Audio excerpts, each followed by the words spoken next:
रघु की माँ, मेरे मन में रघु को लेकर काफी दिनों से एक विचार उठ रहा है। ऐसी क्या बात है जी? क्या रघु की शादी ब्याह का सोच रहे हैं? अरे भाग्यवान, शादी ब्याह तो समय आने पर हम उसका करेंगे ही, मगर अभी उसे अपने पैरों पर खड़ा तो होने दो। मेरा तो यह विचार है, क्यों ना हम उसे शहर भेज दें, ताकि वह वहां जाकर कोई अच्छा सा काम धंधा सीख कर कुछ बनकर दिखाए। यहाँ गांव में तो बस मेहनत मजदूरी का ही धंधा है। पढ़ने लिखने के बाद भी अगर यही धंधा करना है तो पढ़ाई लिखाई का फायदा होगा ही क्या? हमारा तो अपना कोई खेत भी नहीं है जिसमें मेहनत करके वह कोई तरक्की कर सके। मगर रघु के बापू, रघु ने तो आज तक शहर देखा ही नहीं है। हम किसके भरोसे उसे शहर भेज दें? न कि हमारा रघु समझदार और सोच विचार वाला है, और शहर में वह कोई अच्छा सा काम धंधा तलाश भी कर लेगा। मगर शहर में टिकने का कोई ठिकाना भी तो होना चाहिए ना। सुनो रघु की माँ, शहर में मेरा एक मित्र है।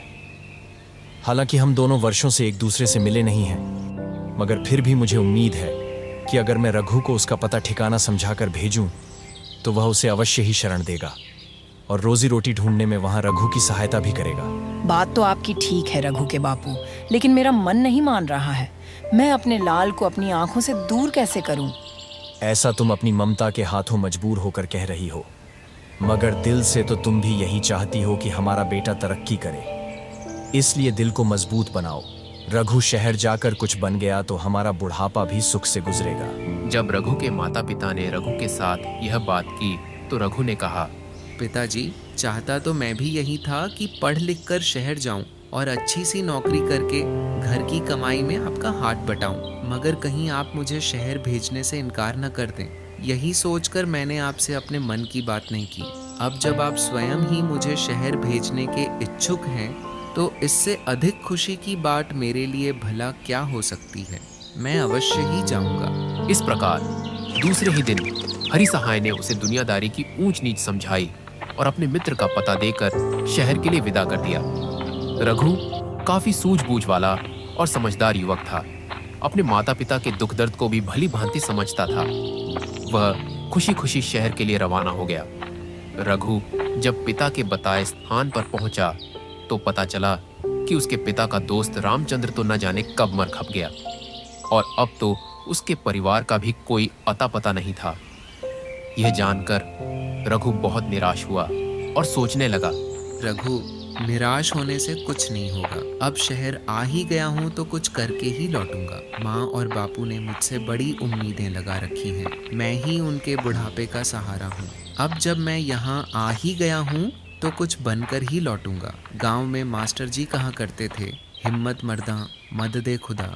अपने आप को इस प्रकार हौसला देते हुए रघु रहने के लिए जगह की तलाश करने लगा। काफी देर इधर उधर पता करने के बाद उसे एक आदमी मिला। काका, मैं गांव से आया हूँ और यहाँ रहने के लिए जगह ढूंढ रहा हूँ। क्या आप मुझे रहने के लिए कोई जगह दे सकते हैं? हाँ बेटा, मैं अभी यहाँ अकेला ही रहता हूँ। मेरा कोई बेटा नहीं है, न ही कोई बेटी, तो तुम मेरे साथ यहाँ मेरे घर रह सकते हो। रघु को अब शहर में रहने के लिए जगह मिल गई थी। उसने रात उसी घर में गुजारी। फिर अगले दिन वह किसी नौकरी की तलाश में निकल पड़ा। जहां भी नौकरी मांगने जाता, दुकानदार उसकी बातचीत के ढंग और उसकी सूझबूझ से प्रभावित तो होते, लेकिन किसी जान पहचान न होने के कारण उसे नौकरी नहीं मिल पाती थी। इसी प्रकार कई दिन गुजर गए। एक दिन की बात है, रघु थक हार कर एक पेड़ के नीचे बैठा था।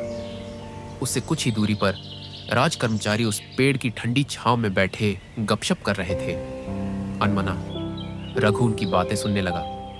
वे एक दूसरे से कह रहे थे, कुछ भी कहो भाई महावीर, तू बड़ा नसीब वाला है। हम दोनों साथ साथ ही राज दरबार की सेवा में आए थे, मगर तू तरक्की करके राजा जी का खजांची बन गया और मैं रहा सिपाही का सिपाही। इसे कहते हैं तकदीर।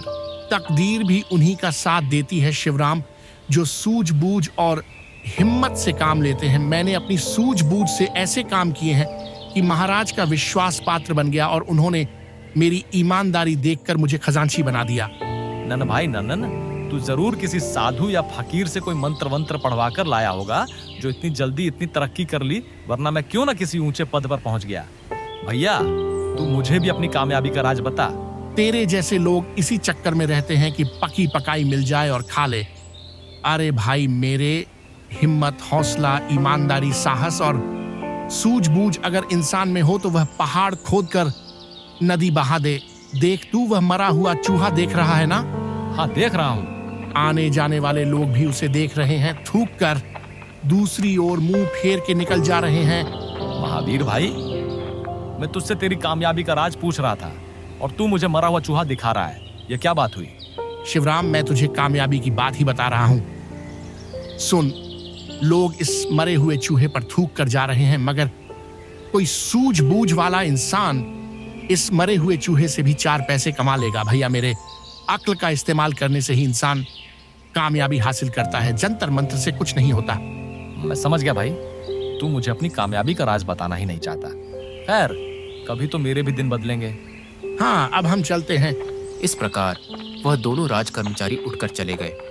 मगर खजांची महावीर की चूहे वाली बात ने रघु के दिमाग में खलबली मचा दी। उसके दिमाग में महावीर की कही बात बार बार गूंज रही थी। रघु सोचने लगा, खजांची की बात में दम तो है। जिस देश में मिट्टी भी बिकती है वहाँ कोई चीज बेचना भला मुश्किल नहीं, मगर इस मरे हुए चूहे को खरीदेगा कौन? कैसे कमाए कोई इससे 4 पैसे? चूहे को घूरते हुए रघु यही सोच रहा था, लेकिन उसकी समझ में कुछ नहीं आ रहा था। तभी सड़क पर उसे एक आदमी आता दिखता है। उसने एक बिल्ली को अपनी गोद में दबोचा हुआ था। बिल्ली बार बार उसकी पकड़ से छूटने की कोशिश कर रही थी। अभी वह रघु के आगे से गुजरा ही था कि बिल्ली सेठ की गोद से छूटकर सड़क के किनारे झाड़ियों में जा घुसी। अरे अरे, रुक, कहाँ जा रही हो? मेरी बिल्ली इन झाड़ियों में जा घुसी है। कोई उसे पकड़ने में मेरी मदद करो। सेठ झाड़ियों के पास जाकर बिल्ली को बुलाने लगा, आजा आया। इसी बीच रघु समेत कुछ और लोग भी वहां जमा हो गए। अरे भाई, मैं किसी खास प्रयोजन से इस बिल्ली को खरीद कर लाया हूँ। कोई इसे बाहर निकालने में मेरी सहायता करे। यह सब देखकर रघु के दिमाग में राजा के खजांची जी की बात गूंज गई। वह थोड़ी देर सोचकर बोला, सेठ जी, अगर मैं आपकी बिल्ली को काबू करके दूं तो आप मुझे क्या देंगे? भाई, तू मेरी बिल्ली को काबू करके देगा तो मैं तुझे चांदी का एक सिक्का दूंगा। ठीक है, आप यहीं रहिए, मैं अभी आपकी बिल्ली काबू करके आपको देता हूँ। इतना कहकर रघु दौड़ा दौड़ा उसी दिशा में गया। वो चूहा वहां ही पड़ा था। वाह बेटा रघु, बन गया काम। इस आदमी ने ठीक ही कहा था कि अगर सूझबूझ से काम लिया जाए तो इस मरे हुए चूहे से भी 4 पैसे कमाए जा सकते हैं। रघु मन ही मन खुश होते हुए एक रस्सी तलाश की और चूहे की गर्दन में फंदा डालकर झाड़ियों की ओर चल दिया। हटो हटो, सब पीछे हटो। भाई वाह, इस लड़के ने तो मौके का फायदा उठाकर एक सिक्का कमा लिया। बिल्कुल, इसे कहते हैं बुद्धि का करिश्मा। यह लड़का अवश्य ही एक दिन बड़ा आदमी बनेगा। रघु झाड़ियों के पास बैठ गया और रस्सी से बंधे चूहे को बिल्ली के सामने लहराने लगा। चूहे की लालच में जैसे ही बिल्ली बाहर आई, उसे गोदी में उठा लिया। लो सेठ जी, अब जब तक यह चूहा आपके पास रहेगा तब तक आपकी बिल्ली कहीं नहीं जाएगी। रघु ने चूहे वाली रस्सी सेठ जी के हाथ में पकड़ाई और बोला, अब लाइए मेरा चांदी का सिक्का। सेठ जी ने जेब से एक सिक्का निकालकर रघु को दे दिया। तुम में मौके से फायदा उठाने की खूब सूझबूझ है। अगर ऐसे ही सूझबूझ से काम लेते रहे तो मेरा दावा है कि बहुत बड़े आदमी बनोगे। आपका आशीर्वाद साथ रहा तो ऐसा ही होगा सेठ जी। सभी लोग रघु की सूझबूझ की सराहना करते हुए वहां से चले गए। रघु तो खुशी से फूला नहीं समा रहा था। इसी शहर में अपनी बुद्धि से उसने यह पहली कमाई की थी। वह बार बार चांदी के इस सिक्के को देख रहा था। शहर में नौकरी तो आसानी से मिलेगी नहीं, फिर क्यों ना इसी सिक्के से कोई काम धंधा किया जाए। गर्मी का मौसम था। घूमते घूमते रघु राजा के बगीचे की ओर आ निकला। बगीचा खूब लंबा चौड़ा था। वहां माली मालिन काम कर रहे थे। कुछ मजदूर खुदाई कर रहे थे। बगीचे के पार घना जंगल था, जहां सभी पसीने में तरबत थे। मजदूर बार बार पानी पीकर प्यास बुझाते, मगर प्यास थी कि बुझने का नाम ही नहीं ले रही थी। बेचारे मजदूर गर्मी के मारे बेहाल हो रहे हैं और तालाब के गर्म पानी से उनकी प्यास भी नहीं बुझ रही। खाली पानी बार बार पसीने के रूप में निकल जाता है, जिससे उनकी प्यास जैसी की तैसी बनी रहती है। ऐसे में अगर उन्हें ठंडा और शुद्ध पानी मिले तो और ही उनकी प्यास बुझ जाएगी। यही सोचकर रघु बाजार की ओर चल दिया। घड़ा, सत्तू और गुड़, उसने यह सारा सामान खरीदा। ठंडे पानी में सत्तू घोलकर वह बगीचे के बाहर आकर बैठ गया। कुछ देर बाद वह लोग अपना अपना काम पूरा करके बाहर निकले। जैसे ही उनकी नजर ठंडे सत्तू और गुड़ पर पड़ी तो वह तेजी से उसकी ओर लपके। अरे भैया, कुछ ठंडा है क्या? हाँ भाई, ठंडा सत्तू और गुड़ है। रघु सबको गिलास भर भर कर ठंडा सत्तू, पानी और गुड़ देने लगा, जिसे पीकर सभी को काफी राहत मिली। जब सब सत्तू पानी पीकर तृप्त हो गए तो इन मालियों का सरदार बोला, भैया, इस बड़ी दोपहरी में हमें ठंडा सत्तू पानी पिलाकर तुमने हम पर बड़ा उपकार किया है। अब तुम ही बताओ कि इस उपकार के बदले हम तुम्हें क्या दें? जो आपको अच्छा हो दे दीजिए। मैंने तो आपको प्यास से बेहाल देखा तो अपनी कमाई से ये घड़ा और सत्तू पानी खरीद कर लिया, ताकि आप सबको कुछ राहत मिले, और मेरी इस मेहनत के बदले आप जो देंगे मैं ले लूंगा। ठीक है बेटा, हमें तो मेहनताना के रूप में ये फूल ही मिलते हैं, जिन्हें बाजार में बेचकर हम अपना गुजारा कर लेते हैं। हम सभी अपने अपने हिस्से से कुछ फूल तुम्हें दे देते हैं। तुम भी उन्हें बाजार में बेचकर 4 पैसे कमा लेना। फिर बूढ़े मजदूर ने एक खाली टोकरी रघु के सामने रख दी और अपने हिस्से के कुछ फूल भी उसने डाल दिए। अपने सरदार की देखा देखी दूसरे मालियों ने भी अपने हिस्से के फूलों में से थोड़े थोड़े फूल उसमें डाल दिए। इस प्रकार देखते ही देखते कि उसके सामने खाली टोकरी फूलों से भर गई। बेटा, तुम्हारा नाम क्या है? मेरा नाम रघु है। बेटा, तुम इसी तरह हमें रोज ठंडा सत्तू पिलाया करो और हम तुम्हें रोज फूल दिया करेंगे। इस तरह हमारी प्यास भी बुझ जाएगी और तुम्हें फूल बेचकर कुछ पैसे भी मिल जाया करेंगे। ठीक है काका, मेरा तो काम ही लोगों की सेवा करना है। माली के जाने के बाद रघु ने खाली मटका और फूलों की टोकरी सिर पर रखकर चल दिया।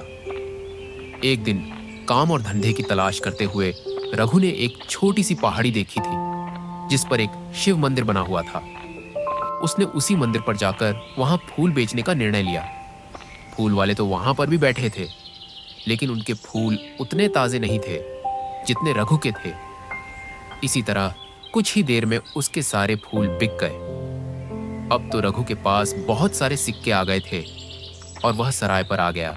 कहो रघु बेटे, आज बहुत खुश नजर आ रहे हो। लगता है कहीं अच्छी सी नौकरी मिल गई है। नौकरी तो नहीं मिली चाचा, मगर एक मरे हुए चूहे के कारण मुझे रोजगार और खुशी मिल गई। मरे हुए चूहे के कारण रोजगार में कुछ समझा नहीं बेटा। रघु बूढ़े के करीब ही बैठ गया और उसने उसे सुबह से लेकर अब तक की सभी बातें बता दी। सारी बात सुनकर सराय का बूढ़ा मालिक रघु की बुद्धिमानी पर चकित रह गया। मुझे अब इतना विश्वास तो हो ही गया है कि शहर में अब मैं भूखा नहीं रहूंगा और अपनी सोच बूझ से काम करूंगा। दूसरे दिन उसने घड़े में सत्तू घोला और बगीचे के बाहर जा बैठा।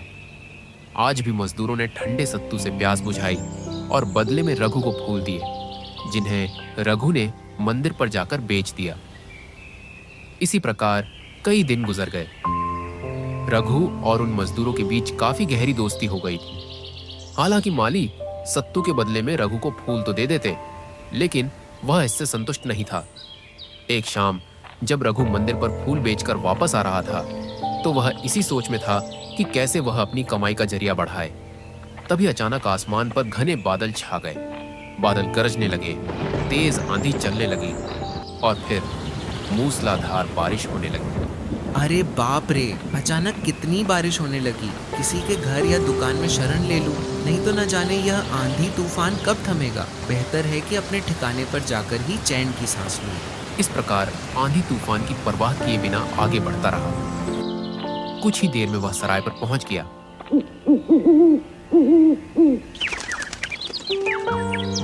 दूसरे दिन मौसम इतना ठंडा था कि रघु को ठंडा सत्तू बेचना व्यर्थ ही लगा। फिर भी अपने माली भाइयों से मिलने के लिए वह बगीचे की ओर चल दिया। बगीचे का रास्ता एक छोटे से जंगल से होकर गुजरता था। जंगल से गुजरते हुए रघु ने देखा कि बड़े बड़े घने पेड़ कल के तूफान में जड़ सहित उखड़ गए थे। जंगल में एक स्थान पर रुककर रघु गिरे हुए वृक्षों को देखते हुए सोचने लगा। किसी भी स्थिति में यदि नुकसान होता है तो लाभ भी होता है। जब तूफान से नुकसान हुआ है तो कोई न कोई लाभ भी होगा। आखिर वह लाभ क्या है? जिस धरती पर मरे हुए चूहे से लाभ उठाया जा सकता है, वहां तूफान में टूटकर गिरे पेड़ व्यर्थ कैसे हो सकते हैं? तभी उसके दिमाग में कुछ विचार सूझे। वाह, क्या बात है! मेरे दिमाग में ये बात बहुत देर से आई। जोश में आते हुए उसने तेजी से बगीचे की तरफ दौड़ लगा दी। कुछ ही पल बाद वह माली सरदार के पास पहुंच गया और कहने लगा, काका, आप कहते थे ना कि कभी जरूरत पड़ी तो आप मेरी मदद करेंगे। हाँ हाँ, क्यों नहीं, बताओ क्या काम है।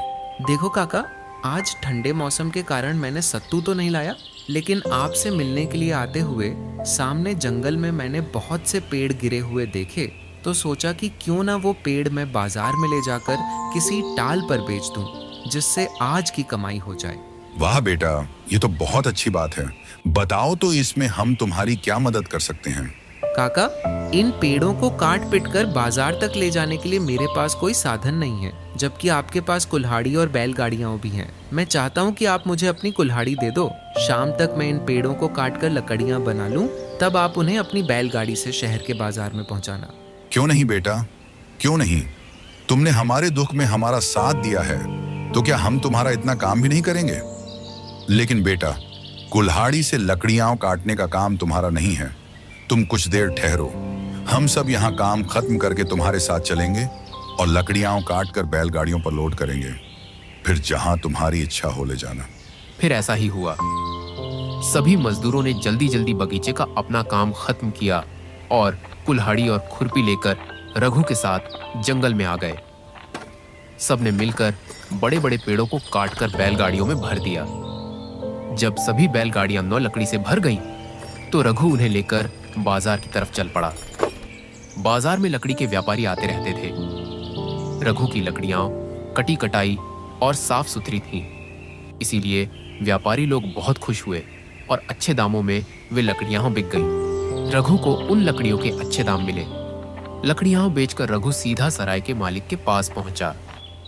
जब रघु ने उसे सारी बात बताई, तो उसकी सूझबूझ पर वह भी बहुत खुश हुआ। वाह बेटा, तुमने तो इस शहर में आकर कमाल ही कर दिया। सचमुच इस देश को तुम्हारे जैसे चतुर और सूझबूझ वाले नौजवानों की जरूरत है। तुम्हारे जैसे साहसी नौजवान ही देश और माता पिता का नाम करते हैं। यह सब मरे हुए चूहे की करामात है काका। बस बेटा, इस बूढ़े की तो एक ही दुआ है कि तुम दिन दूनी और रात चौगुनी तरक्की करो। लेकिन एक बात याद रखना बेटा। वह क्या काका?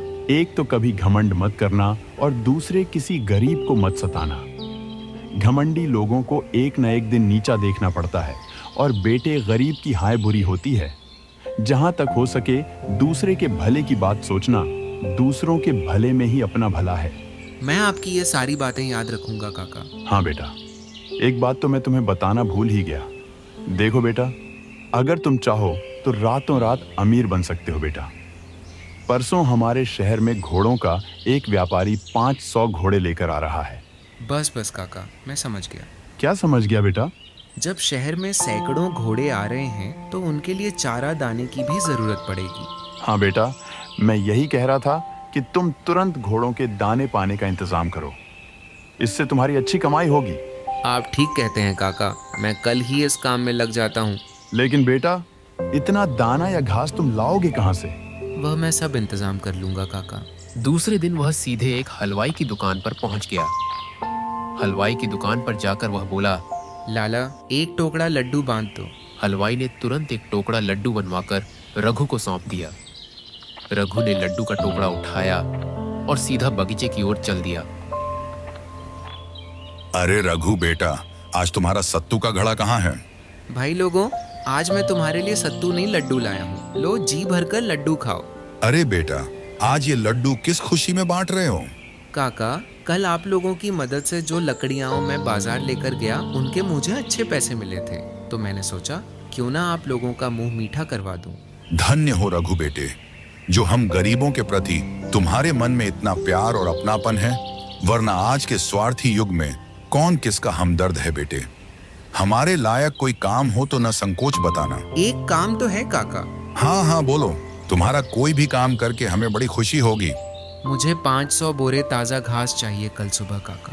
ये तो कोई बड़ी बात नहीं, हम सब अपना काम खत्म करने के बाद घास काटने में जुट जाएंगे। लेकिन बेटा, हमारे पास बोरे नहीं हैं, तो तुम बाजार से बोरे का इंतजाम कर लाओ, तब तक हम लोग अपना काम खत्म कर लेते हैं। फिर रघु ने शहर से बोरे का इंतजाम करके सरदार के हवाले कर दिया। दूसरे दिन जब रघु उनके पास आया, तब तक 500 बोरी घास तैयार थी। रघु ने घास के बोरे बैलगाड़ियों पर लाद कर ले आए, जहां कल घोड़ों के व्यापारी आकर डेरा डालने वाले थे। रघु ने भी अपने ठहरने के लिए वही एक तंबू तान दिया।